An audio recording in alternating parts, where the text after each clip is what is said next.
जय श्री कृष्णा। आज भाद्रपद मास की चतुर्थी तिथि है और इस तिथि को बहुला चौथ के नाम से जाना जाता है। आज के दिन गायों की पूजा करने और बहुला चौथ की कथा सुनने से धन और संतान के सुख की प्राप्ति होती है। भगवान श्री कृष्ण जी के आशीर्वाद से सभी लौकिक और परलौकिक सुख प्राप्त होते हैं, जो आज मैं आपको सुनाने जा रही हूँ। बहुला चौथ और चौथ माता की एक दुर्लभ कथा। बड़ी ही श्रद्धा और प्रसन्नचित मन से इन कथाओं को सुनिएगा। एक बार पार्वती जी ने गणेश जी से पूछा कि हे पुत्र, भादों कृष्ण चतुर्थी को संकटनाशक चतुर्थी कहा जाता है, अतः उस दिन का व्रत किस प्रकार किया जाता है और उसकी कथा क्या है, मुझे समझा कर कहिए। श्री गणेश जी ने कहा कि हे माता, भादों के कृष्ण चतुर्थी सब संकटों का नाशक, विविध फलदायक एवं संपूर्ण इच्छाएं पूरी करने वाली है। श्री कृष्ण जी कहते हैं कि हे युधिष्ठिर, पुत्र की एक ऐसी बात सुनकर पार्वती जी ने उनसे पूछा कि आहार एवं पूजन में क्या विशेषता है, उसे कहिए। तब गणेश जी माता पार्वती को बहुत ही दुर्लभ कथा सुनाते हैं। पूर्व काल में नल नामक एक पुण्य आत्मा और यशस्वी राजा हुए। उनकी रूपशालिनी रानी दमयंती नाम से प्रसिद्ध थी। एक बार उन्हें श्रापग्रस्त होकर राज्य छोड़ना पड़ा और रानी के वियोग में कष्ट सहन करना पड़ा। तब उनकी रानी दमयंती ने इस सर्वोत्तम व्रत को किया। पार्वती जी ने पूछा कि हे पुत्र, दमयंती ने किस विधि से इस व्रत को किया और किस प्रकार व्रत के प्रभाव से 3 महीनों के अंदर ही उन्हें अपने पति से मिलने का सहयोग प्राप्त हुआ।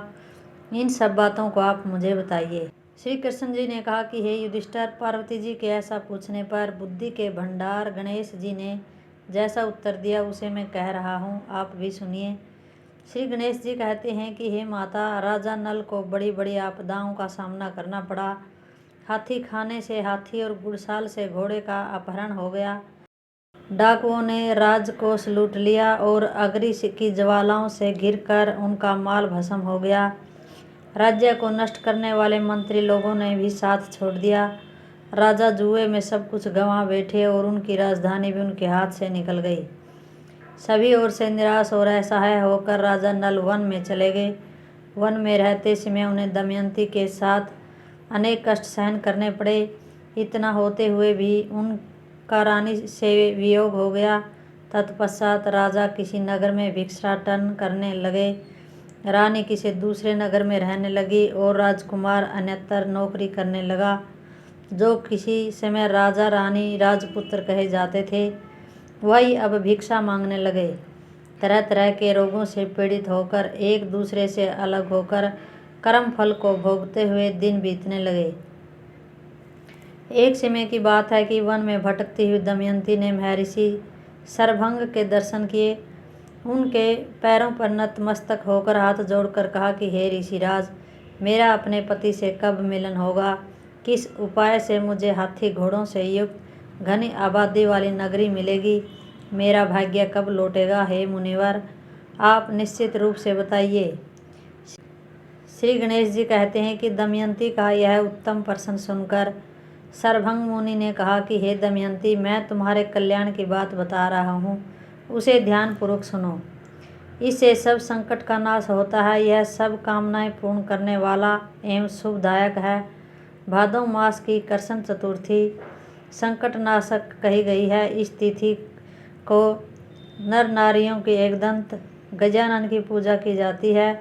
विधि पूर्वक व्रत एवं पूजन करने से तुम्हारी संपूर्ण इच्छाएं पूर्ण होगी। 7 महीने के अंदर ही तुम्हारा पति से मिलन होगा। यह बात मैं निश्चय पूर्वक कहता हूँ।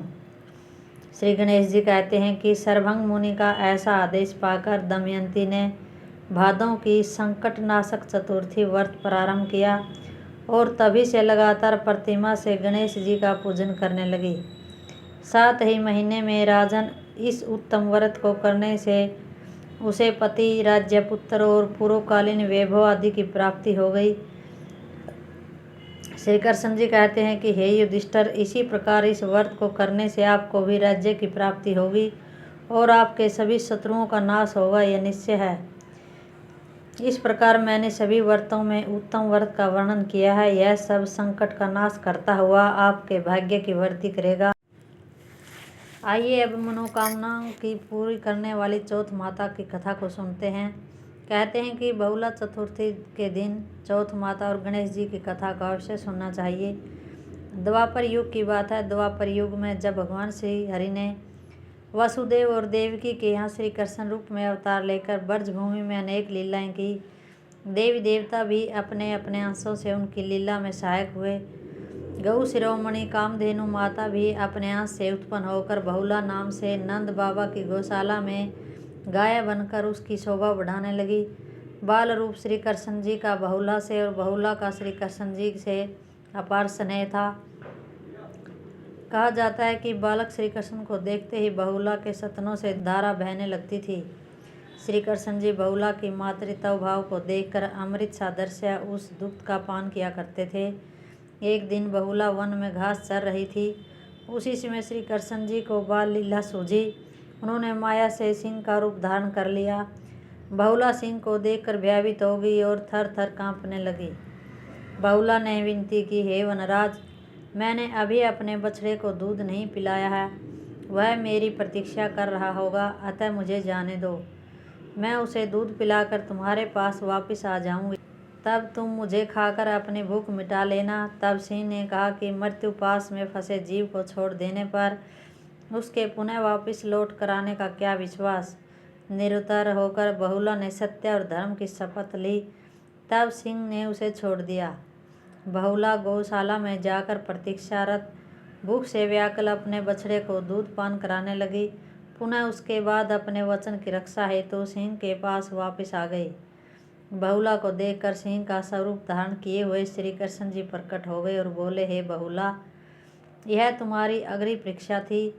अगर तुम अपने सत्य धर्म पर दृढ़ रही, अतः इसके प्रभाव से घर घर तुम्हारा पूजन होगा तथा आज से तुम गौ माता के नाम से जानी जाओगी। बहुला भगवान श्री कृष्ण जी का आशीर्वाद प्राप्त कर अपने घर लौट आई और अपने बछड़े के साथ आनंद से रहने लगी। बहुला चौथ व्रत कथा का मुख्य उद्देश्य यह है कि व्यक्ति को हमेशा सत्य और न्याय का पालन करना चाहिए। इस रास्ते पर जो भी चलेगा उसे जीवन में कभी न कभी सफलता जरूर मिलेगी, अर्थात सत्य की ही विजय होती है। इस व्रत का पालन करने वाले को सत्य धर्म का अवश्य ही पालन करना चाहिए, साथ ही अपने कर्तव्य पथ से कभी भी नहीं हटना चाहिए। जय श्री कृष्ण।